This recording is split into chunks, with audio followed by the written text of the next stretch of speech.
ఆయన చెప్పేవన్నీ గొప్పలు, తీసేవన్నీ గోతులు. ఊకదంపుడు ఉపన్యాసాలు తప్ప ఆయన ఒరగబెట్టింది ఏం లేదని మండిపడ్డారు మాజీ ఎమ్మెల్యే బొల్లం మల్లయ్య యాదవ్. జూబ్లీహిల్స్ నియోజకవర్గంలో బీఆర్ఎస్ ప్రచారం జోరుగా కొనసాగుతోంది. బోరబండ డివిజన్లో బీఆర్ఎస్ అభ్యర్థి మాగంటి సునీత కూతుర్లు అక్షర, దిశిరాతో కలిసి కోదాడ మాజీ ఎమ్మెల్యే బొల్లం మల్లయ్య యాదవ్ ప్రచారం నిర్వహించారు. గడప గడపకు తిరుగుతూ కాంగ్రెస్ వైఫల్యాలను ఎండగట్టారు. అబద్ధపు హామీలతో కాలం వెలుబుచ్చుతున్న అసమర్థ ముఖ్యమంత్రిపై ప్రజలందరూ అసంతృప్తి వ్యక్తం చేస్తున్నారని విమర్శించారు. బీఆర్ఎస్ ప్రచారానికి జూబ్లీహిల్స్ జనం స్వచ్ఛందంగా మద్దతు తెలుపుతున్నారని తెలిపారు. రాబోయే ఎన్నికల్లో బీఆర్ఎస్ అభ్యర్థి మాగంటి సునీత గోపీనాథ్ అఖండ మెజారిటీతో గెలవడం ఖాయమంటున్న బొల్లం మల్లయ్య యాదవ్తో మా ప్రతినిధి యాసర్ ఫేస్ టు ఫేస్.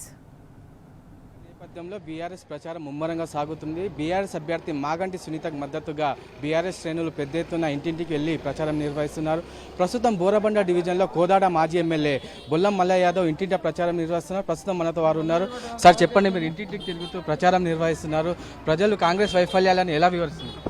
ఎక్కడ పోయినా ముక్తకంఠంతో కేసీఆర్ గారి పాలనలో సువర్ణాక్షరాలతో లిఖించదగ్గట్టు మాకు నీళ్లకు ఇబ్బంది లేదు, కరెంటుకి ఇబ్బంది లేదు, రేషన్కి ఇబ్బంది లేదు, పెన్షన్కి ఇబ్బంది లేదు, అన్ని రకాల వసతులు కల్పించిన కేసీఆర్ని అనవసరంగా పోగొట్టుకున్నాం. ఈరోజు కాంగ్రెస్ మాయమాటలలో మార్పు కోసం ఓటేసిన ప్రజలు అనవసరంగా ఇబ్బంది పడుతూ ఉన్నారు. వచ్చిన కాడి నుంచి నీళ్ళకి ఇబ్బంది అవుతుంది, కరెంటుకి ఇబ్బంది అవుతుంది, పెన్షన్ 4,000 అన్నారు, 2,000 ఇస్తూ ఉన్నారు. కాబట్టి మళ్ళీ కేసీఆరే రావాలి, కేసీఆర్ స్వర్ణయుగాన్ని చూడాలని చెప్పి ఒక ఆలోచనతో ముక్తకంఠంతో ప్రజలందరూ మమ్మల్ని మేము మీకు అండగా ఉన్నాం, తప్పకుండా మేమే కాకుండా ఇంకో 10 మందికి చెప్పి ఓట్లు వేపిస్తామని చెప్పి చెప్తా ఉన్నారు. తప్పకుండా రేపు గెలవబోయేది అఖండమైన మెజార్టీతోనే జూబ్లీహిల్స్ ఉప ఎన్నికలలో బీఆర్ఎస్ పార్టీ కారు గుర్తు గెలుస్తుంది. సీఎం కేసీఆర్ అమలు చేసిన సంక్షేమ పథకాలు గుర్తు చేస్తున్న పరిస్థితి మనకు కనపడుతోంది. కాంగ్రెస్ హయాంలో ఏ ఒక్క సంక్షేమం మాకు అందుతలేదని ప్రజలు ఫైర్ అవుతున్న పరిస్థితి మనం చూస్తున్నాం. మాటల వరకే పరిమితమైన రేవంత్ రెడ్డి చేతలు కాదు, ఏది లేదు. రేపు ఎప్పుడు బుల్డోజర్ తీసుకొచ్చి ఏ ఇల్లు కొడుతాడో తెలియని అయోమయ పరిస్థితి ఉంది. ఈరోజు నిర్మాణం చేపట్టిన వాళ్ళు 4 ఇళ్ళు కట్టేయాలి, కానీ 4 ఇళ్ళు ఎట్లా కూలగొడదామని చెప్పి చూస్తున్న ఇటువంటి ముఖ్యమంత్రిని మేము ఇంకా ఎన్నో రోజులు చూసే అభిప్రాయం లేదు, ఇష్టం లేదు. కాబట్టి డెఫినెట్గా యావత్ తెలంగాణ ప్రజల పక్షాన రేపు జరగనున్న ఉప ఎన్నికలలో ఆయనకు చెంపపెట్టు సమాధానం చెప్పడానికి జూబ్లీహిల్స్ నియోజకవర్గ ప్రజలందరూ కూడా సిద్ధంగా ఉన్నారు బీఆర్ఎస్ పార్టీకి ఓటేసి. 6 గ్యారెంటీలపై ప్రజలు ఏమంటున్నారు? అసలు ఆయన మాటల వరకే పరిమితం తప్ప ఏ ఒక్కటి చేసింది లేదు. కేవలం ఊకదంపుడు ఉపన్యాసాలతోనే కాలం వెల్లబుచ్చుతూ ఉన్నాడు. పుణ్యకాలం ఆల్రెడీ 2 సంవత్సరాలు గడిచిపోవస్తుంది, ఇంతవరకు మాకు ఇస్తా అన్న హామీ ఒక్కటి కూడా ఇవ్వలేదు. అటువంటి అసమర్థ ముఖ్యమంత్రి ఇంకెక్కువసేపు కొనసాగడం కూడా మంచిగా లేదు అని చెప్పేసి ప్రజలే స్వచ్ఛందంగా చెప్తా ఉన్నారు. జూబ్లీహిల్స్ ప్రజలు కాంగ్రెస్ పార్టీకి ఏ విధంగా గుణపాఠం చెప్పబోతున్నారు? అఖండమైన మెజారిటీకి కారు గుర్తుకి ఇచ్చి కేసీఆర్ నాయకత్వాన్ని బలపరిచే విధంగా ఈ అసమర్థ పాలనకు ఒక చెంపపెట్టు సమాధానంగా చెప్పడానికి ఓటు రూపంలో రేపు అత్యధిక మెజారిటీతోని మా అభ్యర్థి సునీతమ్మని గెలిపియబోతూ ఉన్నారు. చివరిగా జూబ్లీహిల్స్ ప్రజలకు మీరు ఏం సూచిస్తారు?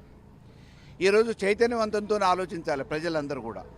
ఏ రాజకీయ పార్టీకి ఓటేస్తున్నామని అంటే అసమర్థ ప్రభుత్వాన్ని సమర్థించినట్టు కాకుండా పనిచేయగలిగిన నాయకుడికి పగ్గాలు ఇస్తే ప్రభుత్వం పరుగులెత్తి మామూలుగా ప్రజలకి మేలైన సేవలు చేయగలుగుతారు. కాబట్టి అటువంటి నాయకునికి అవకాశం ఇవ్వాలని చెప్పేసి కోరుతా ఉన్నాం. ఈ అసమర్థ ప్రభుత్వం కాంగ్రెస్ను బొందబెట్టి రేపు పనిచేసి 10 మందిని ఆదుకొని తప్పకుండా మనల్ని అభివృద్ధి చేయగలిగిన పార్టీ, అభివృద్ధి చేయగలిగిన నాయకుడిని కోరుకోవటం అనేది ఈరోజు విచక్షణతో ఆలోచించి ఓటేయాల్సిన అవసరం ఉంది.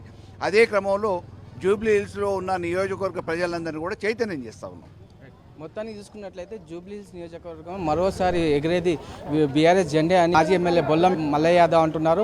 మరోవైపు బీఆర్ఎస్ ప్రచారానికి అయితే ప్రజలు బ్రహ్మరథం పడుతున్నారు. కాంగ్రెస్ వైఫల్యాలను ఎండగొడుతూ ప్రచారం నిర్వహిస్తున్నారు. అటు రాబోయే నవంబర్ 11 కారు గుర్తుకు ఓటేసి మాగంటి సునీతను భారీ మెజార్టీతో గెలిపిస్తామని ఇక్కడి ప్రజలు తేల్చి చెబుతున్న పరిస్థితి మనకు కనపడుతోంది.